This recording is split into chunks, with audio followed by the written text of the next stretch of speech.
তো যাই হোক, সকলেরই একটাই কথা থাকে, ক্লাসে আসার আগে ওদের সমস্ত কাজ সমস্ত দিক সামলিয়ে তারপর নাকি তাদের ক্লাসে আসতে হয়। তার মধ্যে তো অনেকেরই আবার বাচ্চাও রয়েছে, তাই জন্য সবার মুখ থেকে রোজ দিন একটাই কথা শুনতে পারি যে এখনো পর্যন্ত বিয়ে হয়নি, তাই জন্য ঠিক আছিস, বিয়ে হোক তারপর বুঝবি সংসার সামলানো কাকে বলে। তো আমিও ওটাই ভাবি, যেদিন করে আমার অনেক দেরি হয় সেদিন করে তো আমার জামা কাপড়টুকুও কাচার টাইম পাই না, সেগুলো সব মায়ের ভরসায় রেখে চলে আসি। সেই দিক দিয়ে এখনো পর্যন্ত অনেকটা ভালো রয়েছি আমরা। এইদিকে আবার আমাদের একটা করে হেয়ার স্টাইল করা হয়ে গেছে, অনেকটা বেলা হয়ে গেছে যেহেতু, সেই জন্য দিদি বলল যে আগে তোমরা খাবারটা খেয়ে নাও, তারপর আবার নতুন কোনো হেয়ার স্টাইল করো।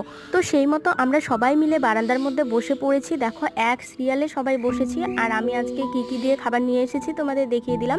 তো সবাই একসাথে এইভাবে বসে মিলেমিশে খেয়ে নেই। প্রথম প্রথম ভাত আনতে আমরা সকলেই লজ্জা পেতাম, কিন্তু এখন আর লজ্জা লাগে না, এখন সবাই মিলে ভাত একসাথেই বসে খাই। তো যাই হোক, খাওয়া দাওয়ার পর আমি যে হেয়ার স্টাইলটা করেছিলাম সেটাই এটা তোমাদের সাথে